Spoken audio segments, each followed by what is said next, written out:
Muy buenas a todos y bienvenidos a un nuevo episodio de The Hustle Podcast en el que revisamos el traspaso de Kyrie Irving.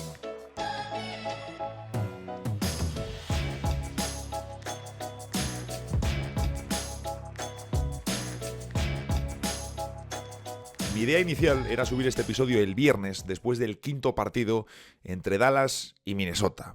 Luego cambié y mi intención regresaba a publicarlo el mismo jueves, es decir, en el día estipulado para el segundo episodio que tenemos aquí cada semana.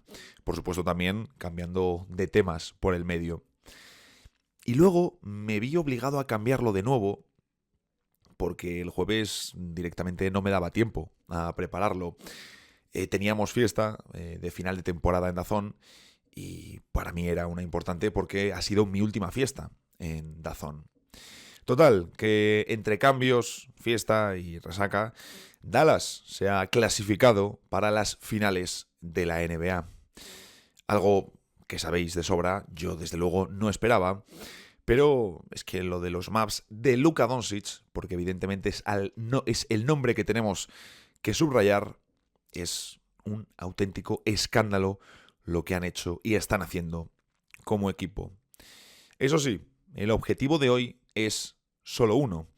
Aparte de que me aguante la voz, de que no tenga que tirar mucho de la botella de agua, que hoy ha sido un día de mucho beber agua, el único objetivo de hoy es dejar este episodio en esos 25 o 30 minutos que tanto me cuesta conseguir.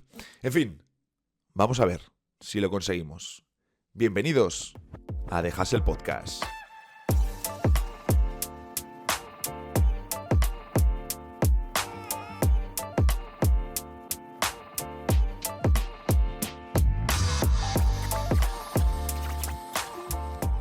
Estoy grabando este episodio en viernes por la noche, de hecho son las 9:20 de la noche cuando estoy grabando.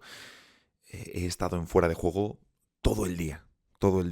De hecho, solo me he activado para ver el quinto partido entre Dallas y Minnesota. Lo estuve viendo un poquito ayer por la noche, mientras estaba de actividad festiva con mis compañeros, pero por lo que fuese no era el momento ideal para poder ver el partido, así que ya os digo que hoy durante el día, lo único útil que he hecho durante el día ha sido ver ese partido entre Dallas y Minnesota que supone la clasificación de los Mavs para las finales de la NBA.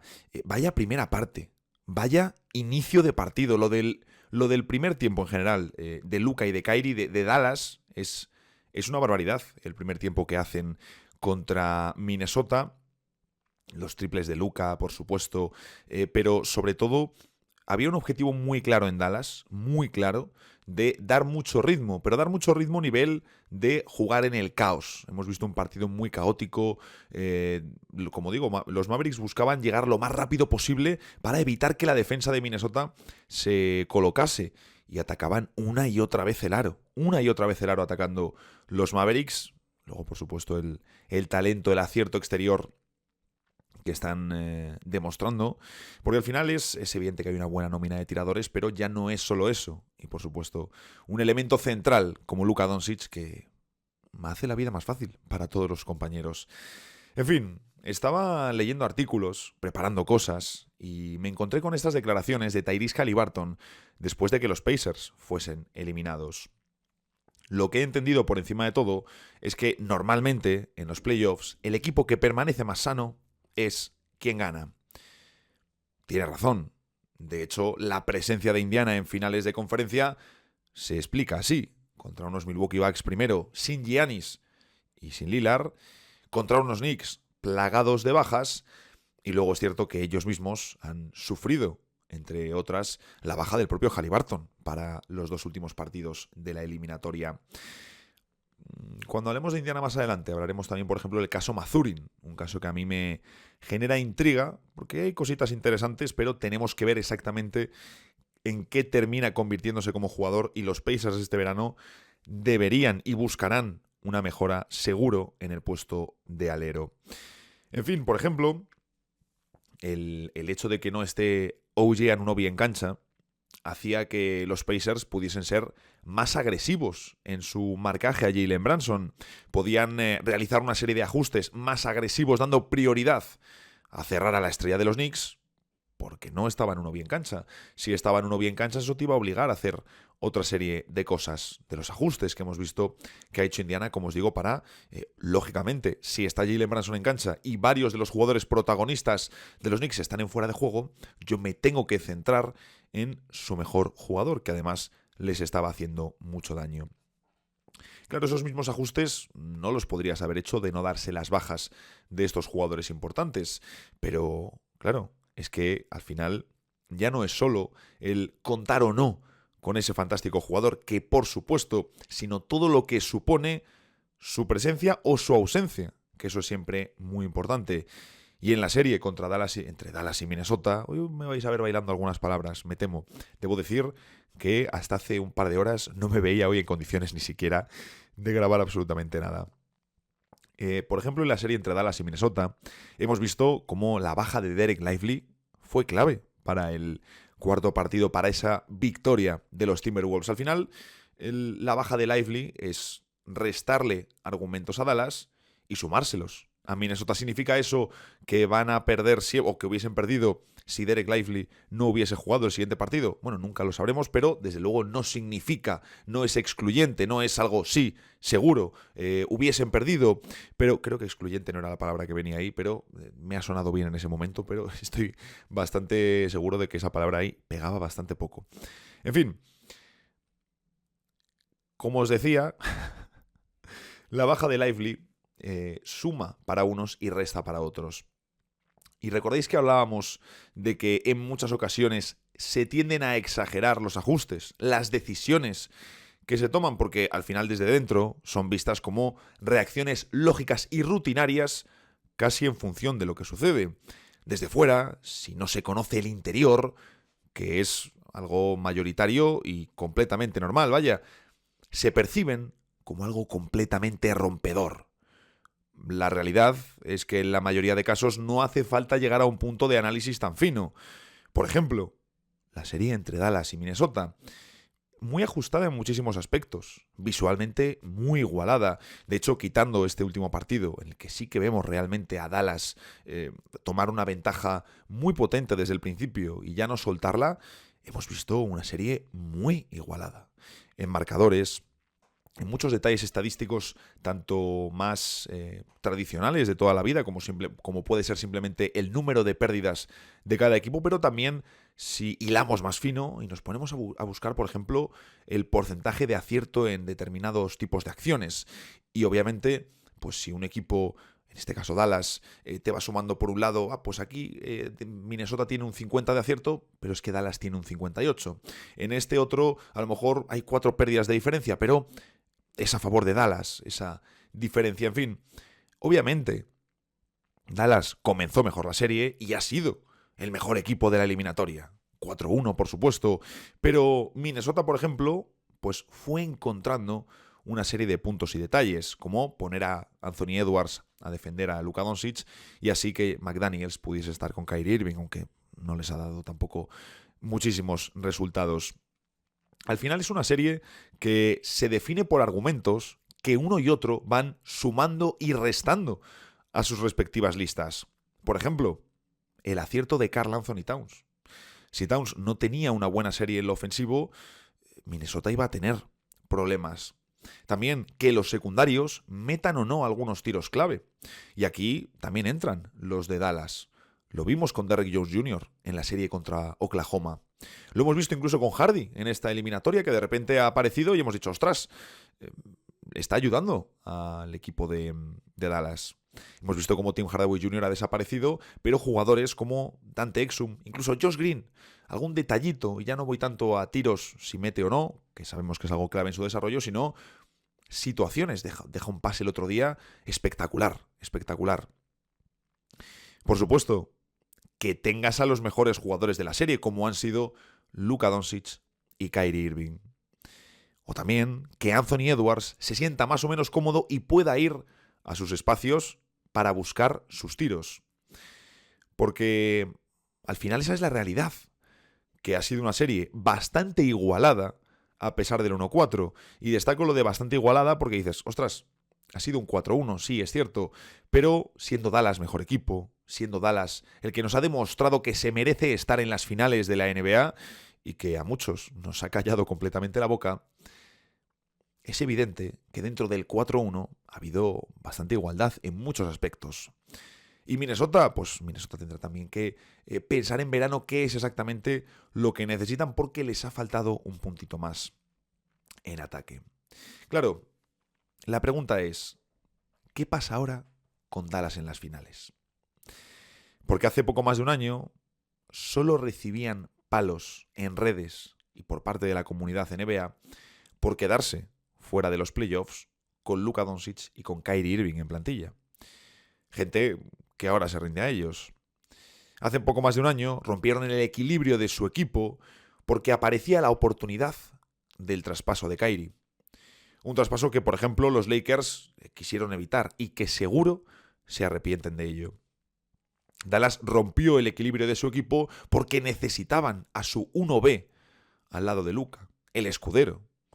1B, un término que el propio Jason Kidd ha utilizado. Se reía Kyrie Irving en unas declaraciones que, si no habéis visto, os recomiendo porque son extraordinarias. Dallas rompió ese equilibrio, como digo, porque necesitaban el escudero de Luka, porque perdieron a Jalen Brunson marchándose gratis, que lo de Brunson fue una gestión pésima, obviamente. Eso va aparte y va por otro lado. Pero, claro, romper ese equilibrio trajo a Kyrie, aunque no te dejó ningún tipo de margen para fallar. Y al perder calidad, defensa, profundidad alrededor de Irving y de Doncic, pues te quedaste fuera de playoffs. Además, también se perdieron algunos partidos, no pudieron jugar del todo juntos. No vimos, lógicamente, acababan de empezar a jugar unidos por primera vez. No vimos, no voy a decir ni un mal entendimiento, ni un entendimiento ideal, pero sí que vimos a unos Mavericks que, lógicamente, habían visto un traspaso muy importante que rompía de lleno lo que habían ido construyendo esa temporada y que de repente, ostras, es un cambio muy importante. Las salidas que se dieron y la entrada de Kyrie Irving. Bueno, pues no supieron ajustarlo en ese momento. No supieron construirlo y tampoco tenían el tiempo. Como digo, no había margen para fallar. Pero claro, quedarse fuera de playoffs permitió a Dallas subir en el draft y elegir a Derek Lively. Algo que ha sido un factor diferencial esta temporada. Y que lo está siendo, vaya. Y además Lively sirvió de muestra para apostar más que nunca por esos perfiles de juego por encima del aro, con Gafford y con PJ Washington llegando después en el deadline de febrero. Y claro, uno revisa ahora el traspaso de Kyrie y ostras, a Dallas, Kyrie Irving, a Brooklyn, Spencer Dinwiddie, Dorian Finney-Smith y la primera ronda de 2029. Sí, es cierto que entran también 2 segundas de Dallas a Brooklyn, pero no nos importan las segundas rondas en este momento. Estamos hablando de que Kyrie fue traspasado por Dinwiddie, Finney-Smith y una primera ronda. Ahora mismo suena irrisorio, pero claro, era un Kyrie que no jugaba y en su peor momento fuera de las canchas. Los equipos no se fiaban de él. De hecho, hubo críticas al traspaso de Dallas por asumir un riesgo muy importante. Y es cierto, corrieron el riesgo. Y de momento les está saliendo de perlas. Porque esa es la cuestión con Kyrie. De momento hay que medir año a año. Playoffs a playoffs lo que va consiguiendo este proyecto. Y de momento, oye, año 1 juntos y de momento, como mínimo, están en las finales de la NBA. De esto hablábamos en otro episodio. ¿De cuánto puede ser la ventana de candidatos de Luka y Kyrie? Esta temporada hay 3 más. Va a depender, por supuesto, de cómo evolucione Irving. Lo decía Luka, somos un equipo muy joven, fuera de Kyrie, que es el que se está haciendo mayor. Y es cierto. Si la salud le respeta en general, porque Luka también la necesita, pero si la salud les respeta y se mantienen como candidatos varias temporadas, porque además a Kyrie se le ve feliz. Maduro también, él mismo lo dice. No debería haber problemas de disponibilidad como los hubo en Brooklyn.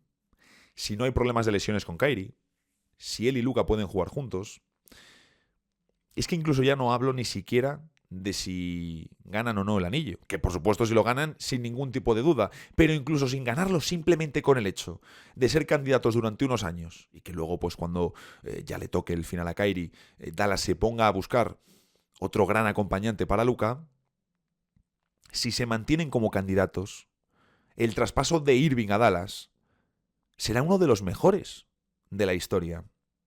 Habrá que dar contexto, por supuesto, pero la apuesta le está saliendo muy bien al equipo tejano. Es gracioso porque ya hicimos un episodio, hace poco además, a inicios de abril, sobre el traspaso de Kyrie Irving, de cómo los Clippers, sin saberlo, le traspasaron antes del draft. Y es gracioso porque apenas 2 meses después sacamos otro episodio revisando otro traspaso de Kyrie Irving. Y en esta ocasión no es el del desconocido traspaso de los Clippers antes del draft. No. De hecho, es desconocido para el gran público. De hecho, hablamos del traspaso junto al de Boston más sonado y comentado de la carrera de Kyrie Irving. El más criticado en su momento por la comunidad NBA. Y que tan solo un año después, la apuesta por Irving hace sonreír a Dallas y hace sonreír a Luka Doncic.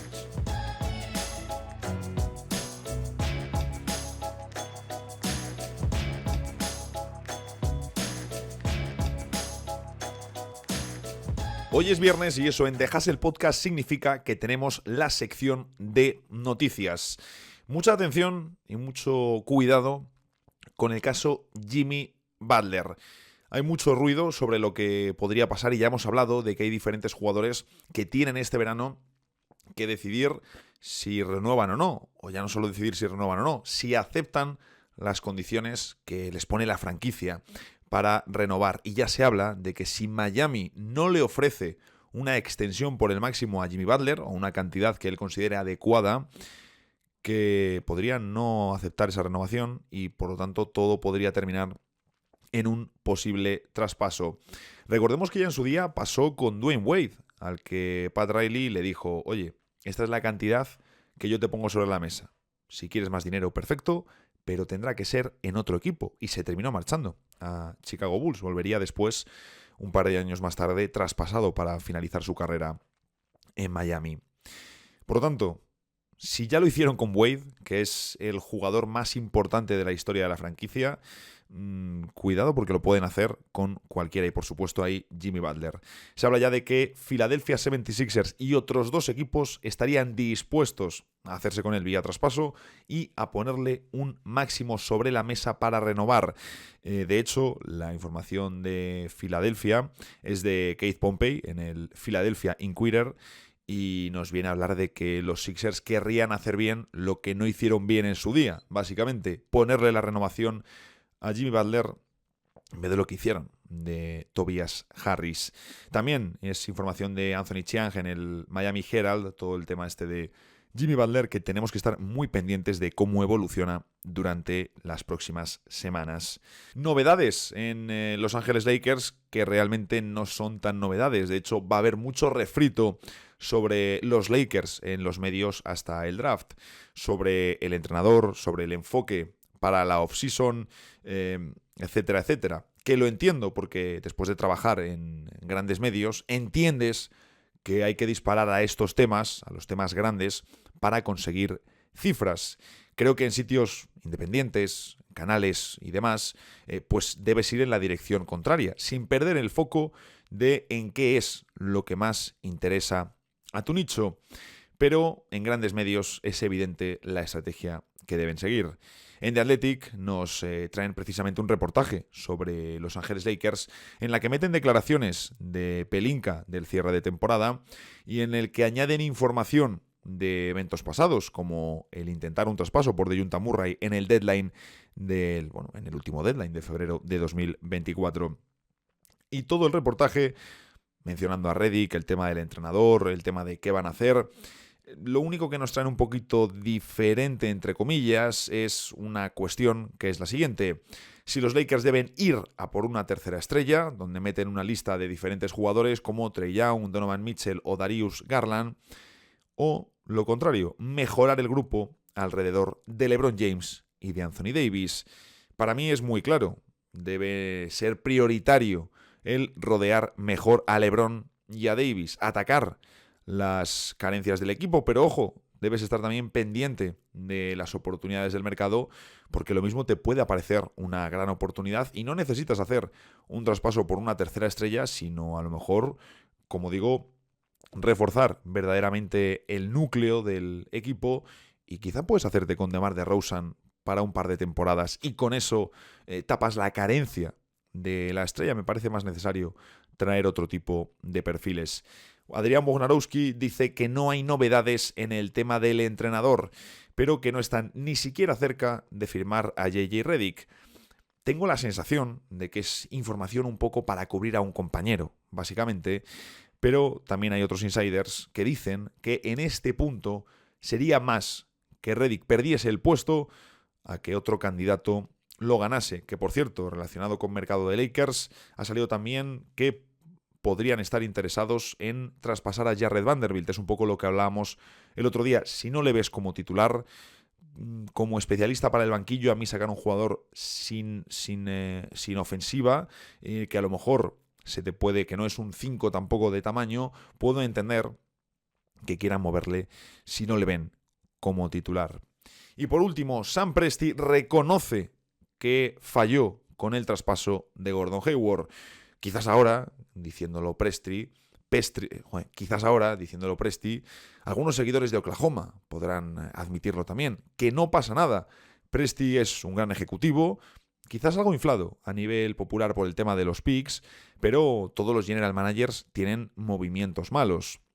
Fallé en eso, en el traspaso de Hayward. Eso depende de mí, pero estoy aprendiendo, estoy tratando de aprender sobre este equipo, estoy tratando de aprender un poco sobre el ritmo del equipo.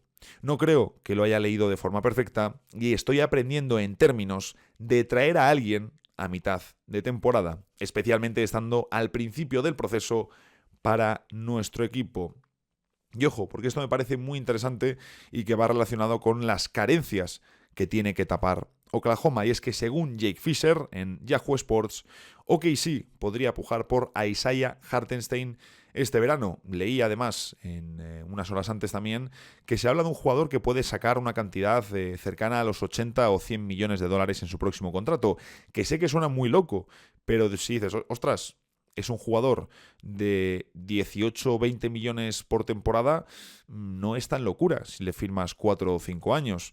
A mí que Oklahoma le pueda poner sobre la mesa 4 temporadas a razón de 18 o 20 millones no me parece para nada una locura. De hecho, si le meten un contrato descendente, creo que sería muy interesante para ellos y me gusta para el encaje con los Thunder por ser un muy buen reboteador, algo que necesitan, un gran bloqueador que vendría muy bien para Jalen Williams y para Shai, y luego además es bueno en las lecturas y en los pases, es un pivot con el que se puede jugar.